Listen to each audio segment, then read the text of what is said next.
bertemu kembali dengan Biologi PW Channel. Jangan lupa ya untuk subscribe, like, dan share video ini. Biologi itu menyenangkan. Belajar bersama Pak PW.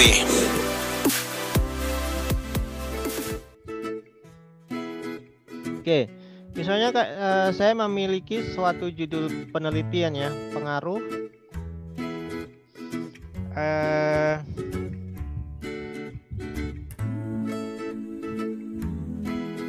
kadar urin terhadap perkecambahan pertumbuhan gitu ya, kecambah kacang hijau.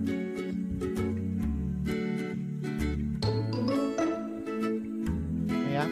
Nah, saya memiliki judul seperti ini.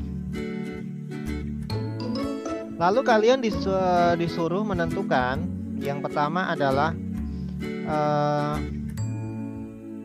variabel penelitiannya apa aja.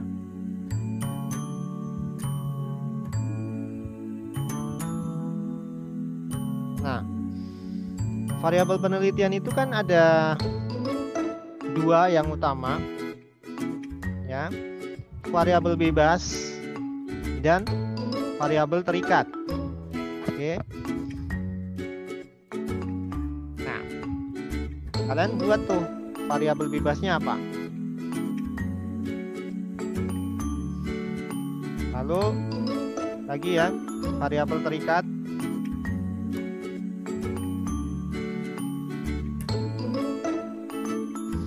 Nah, ini variabel bebas ini kalian tentukan dari mana? Untuk membuat judul suatu penelitian, ya, untuk membuat judul suatu penelitian yang bagus, itu kita lihat dari sini nih,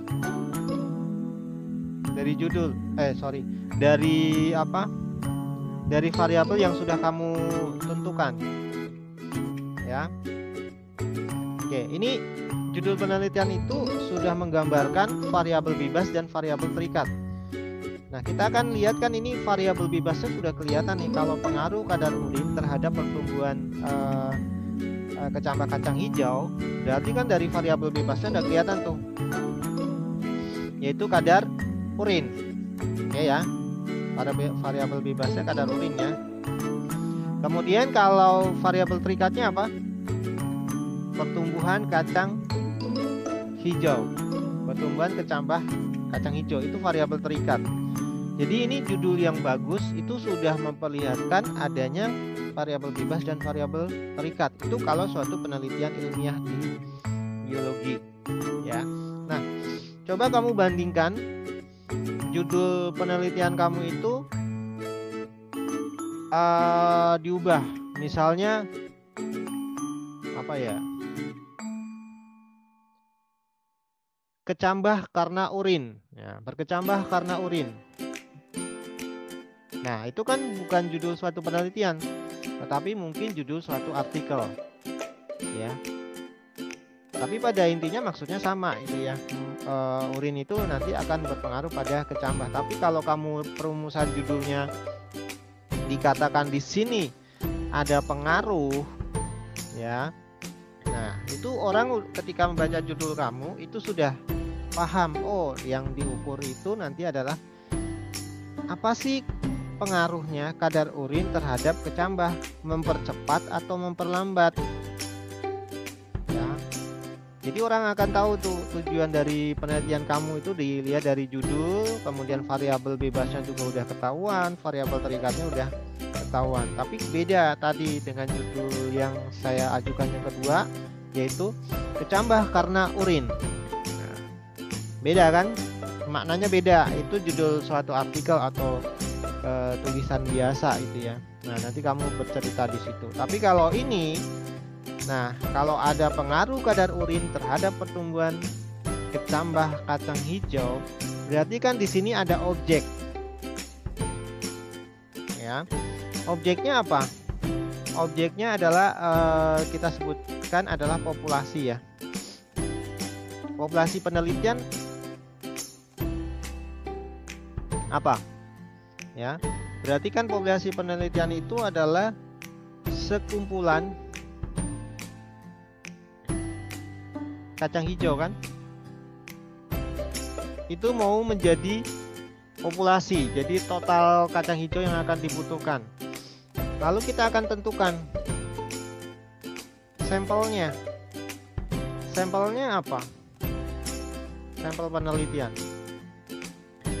Nah, kita akan mengambil beberapa sampel dari kacang hijau. Ya, mungkin kita tulis sampelnya adalah sejumlah, misalnya nih, kita 5 butir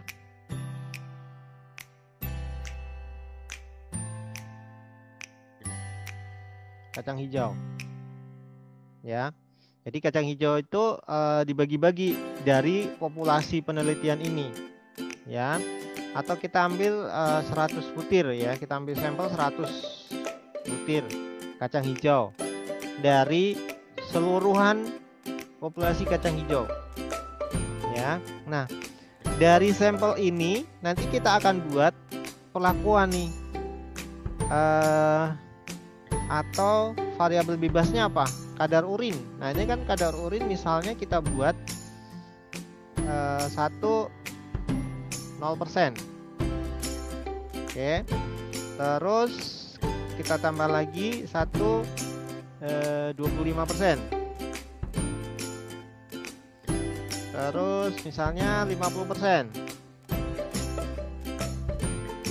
Ya. Dan terakhir, atau masih mau ditambahin lagi biar itu ya, 75% ya kadar urinnya. Dan yang terakhir adalah 100% urin. Oke. Nah, kita buat nih ya, 0%, kemudian 25%, kemudian 50%, 75%, dan 100 ya. Ini kadar urin. Berarti saya tuliskan ini kadar urinnya ya.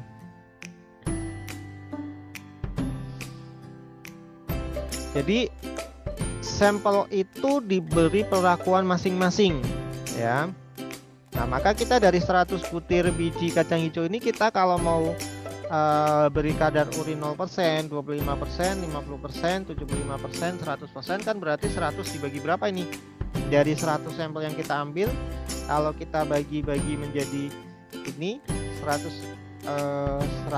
dibagi 5 gitu ya. Berarti kan ini setiap sampel ini menggunakan 20 butir. Ya. Yang ini juga 20 butir ya. Sama. Yang ini juga 20. Yang ini 20. Yang ini juga 20. Oke. Jadi kalau setting suatu penelitian begini ya, jadi lebih enak. Jadi kadar urin 0% itu diisi atau mengambil 20 butir kacang hijau. 25% itu 20 butir kacang hijau. 50% 20 butir kacang hijau, 75% 20 butir, dan yang 100% itu juga 20 butir. Lalu kita akan buat pengulangan nih. Pengulangan. Oke, pengulangan, sorry.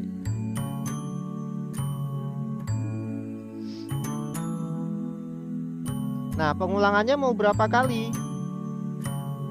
Ya, minimal pengulangan suatu penelitian itu adalah 5 kali. Ya. Itu paling bagus nih. Ini misalnya 5 kali. Ini juga 5 kali. Oke. Diulang 5 kali. Tahu arahan saya pasti. Sebentar. Ini 5 kali ya. Ini juga yang kadar 100% juga 5 kali. Maksudnya adalah ini kamu menyediakan 5 pot tanaman. Oke. Jadi 5 pot tanaman nih. 5 pot tanaman. Ya. Dan masing-masing pot diisi berapa? Kalau di situ sampelnya 20 butir, kalau diulang 5 kali berarti 20 bagi 5 berarti diisi 4 butir. 4 biji. Ya, atau butir, bolehlah. Oke. Ya. Jadi yang ini juga sama. Ya. Yang ini juga sama. Yang 25% itu juga 5 pot. Oke. Ini juga 5 pot. Ya, sama. Ini 5 pot, ini juga 5 pot. Ini juga 5 pot. Ini juga 5 pot. Ya, sama kayak ini. Dan diisi 4 butir, 4 butir, 4 butir, 4 butir. Jadi penelitian itu nanti kesimpulannya jelas dan kita sudah memiliki pengulangan yang banyak sekali. Nah, kalau kita lihat pengulangannya itu berapa sih? 5 kali 5 nih ya, 25 kali pengulangan nih. Ya, ini pengulangan semua nih. Tapi setiap sampelnya, setiap sampel, setiap perlakuan ya, ketika diberi perlakuan 0%, 25%, itu dia diulang sebanyak 5 kali. Nah, kenapa ini kita memakai 4 butir? Kenapa dia pakai 20 butir? Ya, kan kalau kita meneliti suatu pertumbuhan, ya, tanaman itu kan belum tentu semuanya hidup. Ya, jangan sampai kamu hanya mengisi di sini 1 butir, kemudian dalam 1 pot 1 butir gitu ya. Dan nanti kalau dimakan semut udah habis, hilang. Kalau diambil kucing, diambil serangga, ya hilang semuanya. Nah, kita ini mengantisipasi nih, kenapa 4 butir setiap potnya. Nah, paling enggak kalau tidak hidup 1, ya yang 3-nya mati, ya masih untung lah ada 1 yang hidup ya dalam 1 pot. Dan kita berpikirannya pot ini nggak usah berpikiran pot yang gede-gede gitu ya. Kan ini mengecambahkan itu pakai aqua gelas juga bisa. Maksudnya pakai tempat-tempat bahan bekas juga bisa ya, dikasih kapas atau tanah bisa. Nah, seperti itu. Oke, jadi kalau saya beri satu gambaran sampel saja ya. Kalau yang 0% ini kalian jadinya menyediakan 5 pot atau 5 polybag, 5 wadah, yang masing-masing wadah itu diisi 4 butir kacang hijau. Lalu kamu sirami dengan air biasa yang kadar urinnya 0%. Nah, penyiramannya itu juga harus sebagai variabel kontrol. Kalau variabel kontrol itu berarti harus sama. Ya. Jadi setiap berapa hari sekali disiram dan berapa milinya, nah itu harus sama. Oke. Supaya nanti hasilnya valid. Lalu yang 25%. Nah, berarti kamu membuat larutan ya dengan kadar urin 25%. Setelah itu digunakan untuk menyirami pot yang kedua, pengulangan sampel yang kedua. Nah, yang kedua kan juga sama, ada 5 buah pot dan masing-masing 4 butir. Nah, itu sirami tuh sama, dan waktunya ini untuk penyiramannya harusnya berbarengan karena kan itu sebagai variabel kontrol ya. Waktu penyiraman sama. Kalau pagi ya pagi semua, ini semua pot. Berarti kan kalian memiliki 5 kali berapa? 5 kali 5 pot ya. 25 pot yang disiram berbarengan, tetapi setiap 5 pot itu 0%, setiap 5 pot 25%, kemudian ini 50, 75, dan yang ini perlakuan 100%. Nah, bagaimana cara memperoleh datanya nanti? Nah, data itu kalian ukur nih dari 4 butir ini mana saja yang hidup. Nah, kamu tulis keterangan tuh berapa hidup, berapa mati, itu sebagai catatan. Nah, setelah hidup, nah umur 2 minggu biasanya udah tinggi tuh. Nah, kamu ukurlah tingginya. Nah, tingginya dalam sentimeter, bisa menggunakan benang, kemudian benangnya kamu ukur di penggaris. Ya. Jadi kalau mengukur pertumbuhan ya yang ada di permukaan tanah saja, nggak usah kamu cabut tanamannya. Orang belum selesai penelitian udah kamu cabut ya mati. Jadinya setelah didapatkan angka, kemudian kamu rata-rata tuh tinggi dari 4 meter itu berapa. Itulah data pertama yang kamu peroleh. Oke ya. Jadi rata-rata dari 4 ini ya diambil tuh rata-rata. Rata-ratanya berapa? Rata-rata dari 4 butir ini tingginya berapa? Kamu peroleh data pertama. Lalu kamu rata-rata dari 5 pot. Ya. Nah, jadi sudah memperoleh tinggi tanaman dari 4 tanaman. Lalu kamu rata-rata dengan 5 pot ini, maka akan diperoleh data pengulangan yang 0% ya, setiap potnya setiap sampelnya. Oke ya. Nah, setelah itu ya, setelah itu kan akan memperoleh data ya. Data tadi kan rata-rata. Data rata setiap pot. Kemudian dirata lagi dengan data rata setiap pengulangan ya. Nah, ini akan diperoleh data ini ya. Data pot, kemudian data rata pengulangan. Kemudian dari data rata-rata pengulangan ini akan diperoleh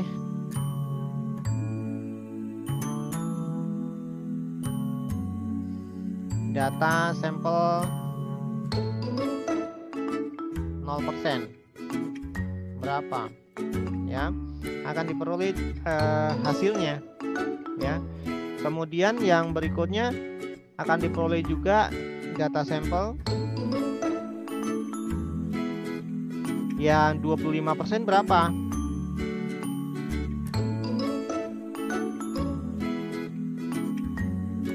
Ya. Dan seterusnya. Oke. Nah, lalu kamu nanti kalau sudah seperti ini gampang ya membuat suatu grafik pertumbuhan. Oke. Jadi kalau sudah diperoleh 0%, kemudian 25%, kemudian 50, kemudian 75 gitu ya. Kemudian yang ini 100 gitu ya. Akan diperoleh data rata kan? Nah, data rata ini dari 50, 75, kemudian 100, itu kamu nanti buat sampel tuh, buat grafik. Nah, untuk yang 0% ya, sampel 0% gitu ya, 0%. Kemudian ini tinggi, dibuat tinggi gitu ya. Kemudian ini hari. Nah, atau minggu pertama, kemudian minggu kedua, pakai minggu boleh ya, minggu ketiga gitu ya. Kamu buat grafik tuh yang 0% berapa. Nah, misalnya sekian, kemudian hari kedua grafiknya sekian, lalu hari ketiga grafiknya sekian. Nah, ternyata untuk yang 0% itu kalian udah lihat nih grafik pertumbuhannya naik loh, bagus. Nah, ini 0%. Kalau kamu mau jadikan satu grafik juga boleh ya. Kemudian sampingnya yang misalnya 25% nih. Sampingnya 25%. Nah, ternyata yang 25% grafiknya begini tetap gitu ya, nggak ada penaikan. Ya, misalnya nih 25%. ya. Kemudian yang 50% kamu tambahkan di sini juga bisa grafiknya, gambar grafiknya. Nah, nanti akan terlihat dari gambar itu dan kamu langsung bisa menyimpulkan tuh. Ya. Kesimpulannya bisa kamu lihat dari grafik yang dibuat. Oke. Nah, seperti apa? Jadi penelitian itu seperti itu, gampang sih, mudah sih, cuman waktunya memang lama. Ya.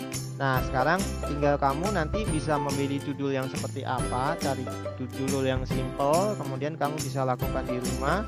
Datanya teramati, kamu buat grafik seperti ini, udah selesai, ya udah tinggal disampaikan, dilaporkan. Kesimpulannya apa sih? Oh, ternyata kadar urin itu bukannya mempercepat pertumbuhan tapi malah memperlambat. Nah, lalu kamu buat teori itu, maksudnya apa, cari dari buku-buku kenapa sih kok memperlambat. Oh, ternyata kadar nitrogennya lebih banyak, jadinya malah mati tanamannya. Nah, seperti itu ya. Nah, itu sedikit saya sampaikan untuk penelitian ya. Semoga bisa bisa dipahami ya. Untuk lebih jelasnya nanti untuk minggu depan kayaknya untuk kita memulai. Terima kasih ya yang sudah subscribe, like, dan share video ini. Biologi itu menyenangkan.